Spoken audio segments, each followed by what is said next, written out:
Sedangkan Maxime, dia mencoba untuk menyibukkan dirinya dengan semua pekerjaan di kantor. Dimulai dari meeting dengan klien, melakukan rapat penting dengan semua pengurus tertinggi di Keano Group, dan melakukan audit secara dadakan terhadap semua pekerjaan karyawan yang bekerja di kantor utama Keano Group.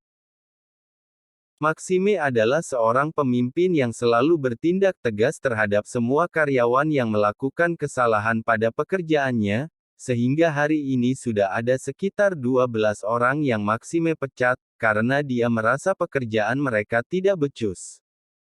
Padahal Maxime sudah memberikan 3 kali kesempatan kepada mereka. Pantas saja jika banyak yang memanggilnya sebagai killer boss, bahkan ada yang memanggilnya kuyang. Karena pria itu memang sangat mengerikan bagi semua karyawan yang bekerja di Keano Group. Tolong urus uang kompensasi untuk mereka. Saya tidak ingin mempekerjakan orang-orang yang tidak bertanggung jawab dengan pekerjaannya. Sangat merugikan perusahaan. Titah Maxime kepada Boy. Sikap pria itu begitu dingin. Boy pun menganggukkan kepalanya. Baik, Tuan. Sekarang saya harus pergi ke restoran Diamond, untuk bertemu dengan seorang klien. Pamit Maxime. Setelah berkata seperti itu, Maxime pun segera masuk ke dalam lift. Sekarang ini Maxime sedang berada di sebuah restoran bersama dengan seorang klien. Klien tersebut bernama Pak Salim, salah satu orang tua murid yang melakukan perundungan di SMA Pelita. Bagaimana menu barunya, Tuan Maxime? Tanya Pak Salim kepada Maxime dengan harap-harap cemas. Maxime tidak langsung menjawab, dia hanya mencicipi sedikit sebuah kue tart dengan garpu. Rasanya lumayan. Hanya saja terlalu banyak gula, tidak baik untuk kesehatan. Pak Salim pura-pura terkekeh, seorang Maxime Keano memang selalu jujur saat memberikan penilaian dalam hal apapun. Walaupun kadang nyelekit di hati. Baik, Tuan. Akan saya bicarakan pendapat Anda kepada chef di restoran ini. Pak Salim pun mulai membicarakan tujuan utama dia mengundang Maxime datang ke restoran Diamond. Begini, Tuan Maxime. Perusahaan saya sudah lama bekerja sama dengan perusahaan Anda. Lalu, tanya Maxime dengan pandangannya yang dingin. Anakku Gita, dia belum diterima di sekolah manapun. Saya harap Tuan Maxime mau mengizinkan anakku untuk masuk lagi ke SMA Pelita. Pak Salim berharap Maxime mau mempertimbangkannya, mengingat perusahaan mereka telah lama bekerja sama. Maxime pun tersenyum smirk, lalu apa hubungannya anak Anda dengan pekerjaan kita? Anda harus tahu, di dalam pekerjaan itu dituntut untuk profesional. Jangan menyangkut pautkan pekerjaan dengan kepentingan pribadi. Jika Anda tidak bisa bekerja dengan profesional, jangan harap perusahaan Anda bisa terus bekerja sama dengan perusahaan saya. Pak Salim menjadi gelagapan, dia segera memohon maaf kepada Maxime. Maafkan atas kelancangan saya, Tuan. Saya janji saya akan bekerja dengan profesional. Sore pun telah tiba, Maxime sangat merasa kesal, padahal dari pagi sampai siang dia bisa melupakan kejadian pada malam itu, karena dia disibukkan dengan pekerjaan.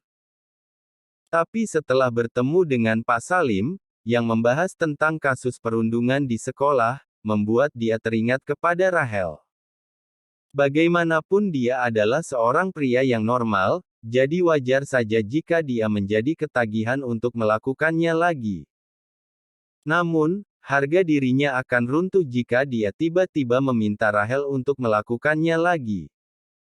Apalagi dia sudah bilang dengan begitu percaya diri bahwa dia tidak akan pernah meminta lagi kepada Rahel. Rupanya dia telah termakan dengan ucapannya sendiri. Saat ini Maxime sedang berada di ruangannya, sambil memeriksa semua CCTV di SMA Pelita. Karena dia pemilik sekolah tersebut, sehingga dia memiliki akses untuk melakukan semua itu. Maxime memperhatikan Rachel yang sedang memimpin rapat OSIS di ruang OSIS pada sore hari ini. Pria itu pun tertegun, mungkin di dalam hatinya ada perasaan kagum terhadap Rachel. Rachel bisa memimpin rapat dengan baik. Gadis itu memang cerdas, selalu bersikap ceria, dan memiliki paras wajah yang sangat cantik, wajar saja jika banyak pria yang mengaguminya. Maxime mengerutkan keningnya ketika melihat Rachel yang sedang memainkan ponselnya. Seperti gadis itu sedang mengirim pesan kepada seseorang. Dia sedang mengirim pesan kepada siapa? Apa kepada Alvin? Tanpa Maxime sadari, pria itu berkata dengan nada kesal. Maxime pun berkata kembali, seharusnya dia fokus rapat saja, bukan malah bertukar pesan dengan orang lain. Bip, bip, bip. Maxime mendengar suara dering ponselnya berbunyi, dia segera memeriksa ponselnya. Pria nampak terperangah, rupanya orang yang Rachel chat adalah dirinya. Om, nanti malam aku akan mencoba tidak memasak telur ceplok lagi.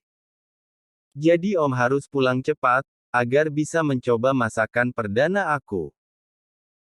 Ternyata diam-diam Rachel mencoba untuk mempelajari cara memasak dari YouTube, mungkin karena dia tidak mau membuat Maxime trauma dengan telur, gara-gara hampir setiap hari Rachel memasak telur untuk Maxime. Kan gak lucu kalau ada seorang CEO bisulan gara-gara setiap hari Rachel masakin telur. Maxime terdiam sejenak, tanpa sadar pria itu tersenyum. Ternyata orang yang dikirim pesan oleh Rachel adalah dirinya. Bukan Alvin. Maxime menjadi penasaran, nanti malam istri bocahnya akan memasak apa. Kemudian dia memutuskan untuk membalas pesan dari Rachel. Namun, tiba-tiba ponselnya berdering kembali. Sehingga Maxime tidak sempat membalas pesan dari Rachel. Rupanya ada pesan masuk dari Elsa. Maxime, aku baru pulang ke apartemen. Tapi mungkin karena aku sangat kelelahan, makanya sekarang aku lagi sakit. Maxime, aku baru pulang ke apartemen. Tapi mungkin karena aku sangat kelelahan, makanya sekarang aku lagi sakit. Maxime terdiam ketika membaca pesan dari Elsa. Dia menjadi bimbang harus memilih siapa. Apakah dia harus memilih cepat pulang ke mansion untuk makan malam bersama dengan Rachel? Malam ini Rachel ingin belajar memasak demi dirinya. Tapi bagaimana dengan Elsa? Elsa saat ini sedang sakit, pasti sangat membutuhkan bantuannya. Maxime menghela nafas dengan berat, dia meletakkan ponselnya di atas meja. Pria itu sepertinya sedang dilema, antara memilih bertemu dengan sang kekasih atau makan malam dengan sang istri.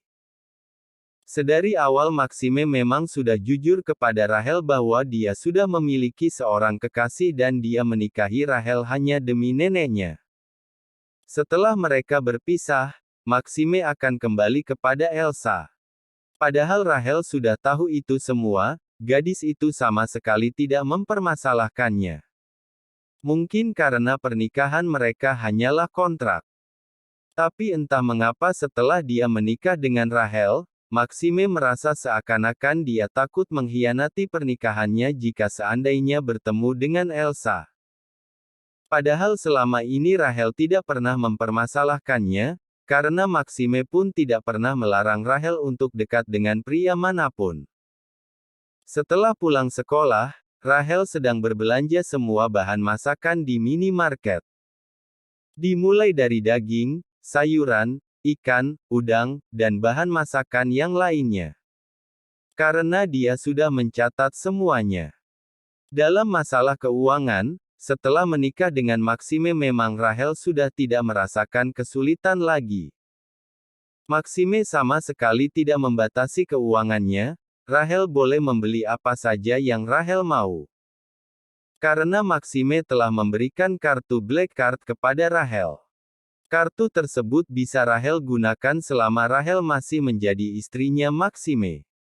Maxime pun pernah menawarkan agar Rachel diantar jemput oleh supir, bahkan akan membelikan Rachel sepeda motor sebagai kendaraan Rachel untuk pulang pergi ke sekolah.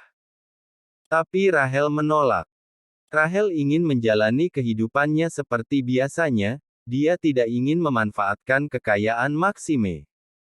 Sehingga dia hanya menggunakan uang milik pria itu secukupnya. Setelah sampai di mansion, Rachel langsung mengeksekusi semua bahan makanan yang sudah dia beli, sambil menonton YouTube untuk mengikuti tata cara memasak udang asam manis, beef teriyaki, dan capcay. Seperti biasanya, Rachel selalu terlihat ceria.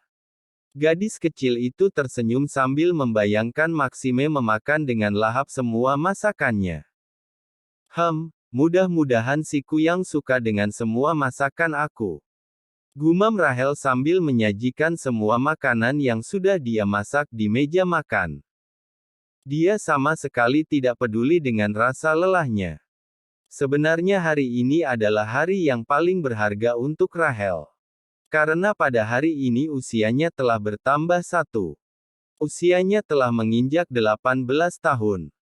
Walaupun dia tidak memiliki siapa-siapa, tapi setidaknya saat ini Maxime adalah suaminya.